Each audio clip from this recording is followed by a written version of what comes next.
What would you do if you owned a money printing machine bringing in over 2 billion Singapore dollars in retail revenue each year? An airport crowned the best in the world for nearly a decade, dominating global rankings, praised for perfection, efficiency, and beauty that made every journey feel effortless. But then suddenly, everything stopped. Passenger numbers collapsed, terminals emptied, and one of the most successful aviation hubs turned into an eerie, silent ghost. This was not just a crisis, it was a mystery. How could something so dominant, so engineered for perfection, fall apart almost overnight without warning? To understand this collapse, we have to go back, not to success, but to fear. The moment Singapore realized survival depended on controlling its skies. In the 1970s, Singapore was not wealthy. It was vulnerable, surrounded by uncertainty, dependent on global trade, and dangerously close to being economically suffocated.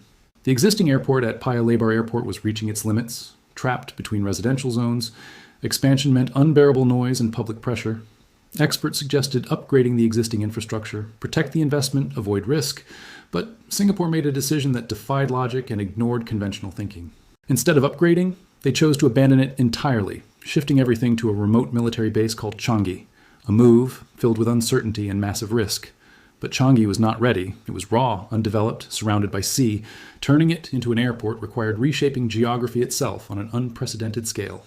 They didn't build on land, they created land, reclaiming massive portions of the sea, dredging the ocean floor to construct the foundation of an aviation empire. Entire hills were flattened, seabeds excavated, and millions of cubic meters of earth moved, transforming nature into a controlled, engineered landscape designed for global dominance.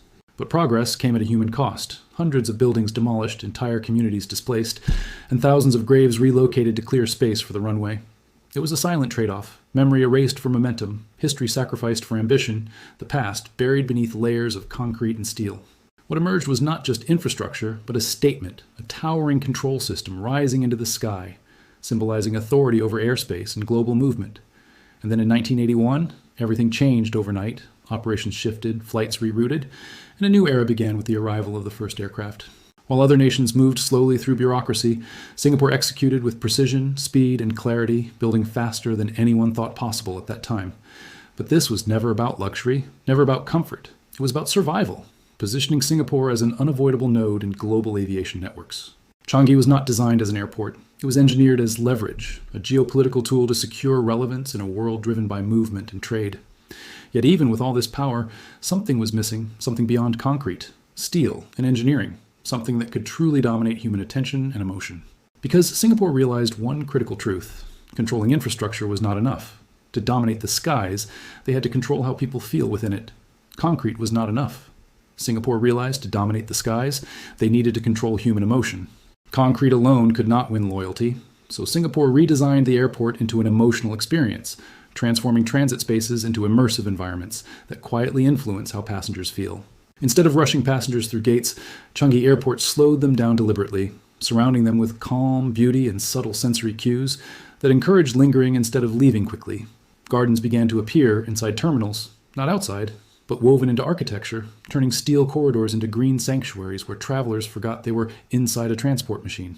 Butterflies fluttered freely in controlled habitats, a surreal contrast to roaring engines outside, carefully designed to create emotional softness and reduce the stress of long-distance travel. Even rooftops were transformed into swimming pools where passengers could float above runways, watching aircraft movements while feeling detached from the chaos of global transportation below. This was no accident. Every element was calculated, engineered to control mood, reduce anxiety, and extend the time passengers willingly stayed inside the airport environment. Then came the ultimate masterpiece, Jewel Changi Airport, a structure designed not for travel, but for attraction, drawing even non-passengers into its controlled ecosystem. At its center stood the rain vortex, a massive indoor waterfall pouring endlessly, hypnotizing visitors, pulling attention inward, and guiding movement deeper into a carefully designed commercial maze. Around it, hundreds of shops and restaurants formed a labyrinth, where every path subtly directed visitors toward spending, turning exploration into consumption without them realizing it. This is where the numbers reveal the truth. More than 60% of airport revenue now comes not from flights, but from what people buy while waiting. The airport stopped being a gateway and became a destination, a place people visit even without flying, blurring the line between infrastructure and entertainment complex. This is not convenience. It is control, a system designed to shape behavior, guiding where you walk, what you see, and ultimately how you spend your time. Soft power replaced hard engineering, beauty replaced urgency, and comfort replaced efficiency, creating an environment where passengers willingly surrender time, attention, and money without resistance. But beneath this beauty lies a deeper question. How much nature must be recreated artificially to make us forget what we are actually inside of? An airport is one of the most resource-intensive environments on Earth. Yet here, it feels like a peaceful retreat, masking the industrial reality behind layers of design. So are passengers truly traveling? Or are they being guided through an experience designed to maximize profit while maintaining the illusion of freedom and relaxation? Because once you understand the design, it becomes clear this is not just architecture, it is psychology at scale, shaping behavior without force or awareness. And just when this system reached perfection, when everything seemed unstoppable, when the machine was running flawlessly, something unexpected brought it all to silence. And just when this machine became unstoppable, something invisible shut it down overnight. Well, everything was running perfectly, until suddenly, the world stopped moving, borders closed, flights vanished, and the unstoppable flow of passengers through Changi Airport collapsed overnight. In April 2020, passenger traffic didn't decline gradually, it fell off a cliff, dropping by more than 99% within weeks, leaving terminals almost completely empty. Spaces once filled with energy turned silent, escalators kept moving without purpose, lights stayed on for no one, and the airport became a hollow shell. Aircraft that once symbolized global connection sat motionless on runways, lined up like relics of a paused world waiting for a demand that no longer existed. Inside, the illusion shattered instantly. Gardens remained green, waterfalls continued flowing, but without people, the beauty felt artificial and strangely unsettling. Terminals like T2 and T4 were shut down completely, not temporarily, but indefinitely, turning massive infrastructure into silent monuments of excess capacity and uncertainty. The advanced systems that once defined efficiency suddenly became useless. Biometric gates stood idle, robots stopped moving, and automation had no one left to serve. Retail, the financial engine of the airport, collapsed instantly. Luxury stores closed, shopping areas deserted, and the flow of spending that powered the system disappeared. For the first time, the reality became unavoidable. This was not just an airport, it was a fragile ecosystem entirely dependent on constant human movement. Even prestige took a hit. The long-held title of world's best airport slipped away, replaced by rising competitors like Hamad International Airport in Qatar. This was more than symbolic, it was psychological. A nation built on precision and control was forced to confront something it could not manage or predict. Plans for the massive Terminal 5 project were paused, not because of failure, but because the future itself had suddenly become uncertain and unpredictable. But instead of retreating, Singapore adapted, redesigning the future terminal into something entirely different, a structure built not just for growth, but for crisis survival. Spaces were reimagined to isolate sections quickly, creating a modular airport capable of handling pandemics without shutting down entirely like before. By 2023, recovery began slowly, passengers returned, revenue improved, and activity resumed, but the mindset behind the airport had permanently changed. The silence had revealed something deeper. The system was efficient, powerful, but dangerously dependent on uninterrupted global movement that could vanish instantly.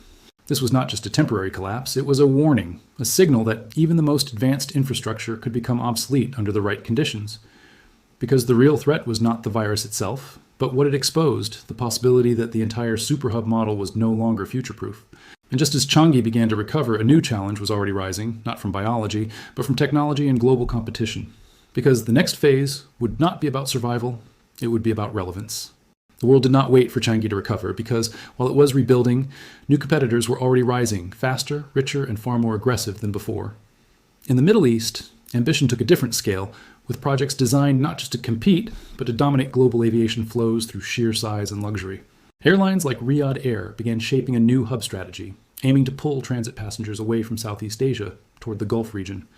At the same time, Hamad International Airport continued expanding its influence, redefining luxury travel, and proving Changi was no longer the only premium stopover option. But the biggest disruption did not come from airports. It came from aircraft themselves, quietly removing the need for stopovers altogether in long-distance travel. With planes like the Airbus A350 and Boeing 787, passengers could now fly nonstop across continents, bypassing hubs like Singapore entirely. This created a paradox. The more advanced aviation became, the less relevant transit hubs like Changi started to feel in a world shifting toward direct connectivity. At the same time, consumer behavior was changing. Passengers no longer needed airport shopping, because everything could be ordered instantly on their phones at lower prices. The retail engine that once powered Changi began to weaken, exposing the risk of relying too heavily on spending rather than movement for long-term sustainability. Environmental pressure also began rising. Large airports became targets of criticism, seen as energy-heavy systems in a world increasingly focused on sustainability and emissions reduction. Faced with these threats, Singapore made a bold decision, not to shrink, but to expand even further, launching its most ambitious project yet, Terminal 5. Terminal 5 is not just bigger, it is different, designed as a fully automated ecosystem where human interaction is minimized and efficiency reaches an entirely new level. Biometric systems replace passports, faces become identities, and movement through the airport becomes seamless, almost invisible, like data flowing through a network.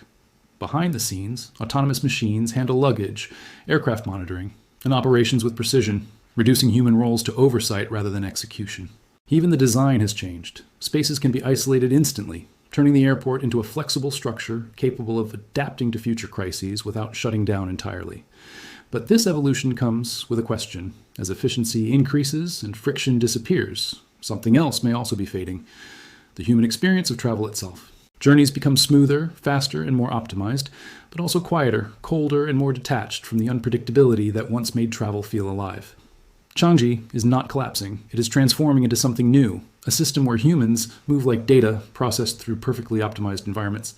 And in this new reality, the real question is no longer about dominance, but meaning, what does travel become when everything human is removed from the journey? Because the future of airports may not be about where we go, but what we lose along the way.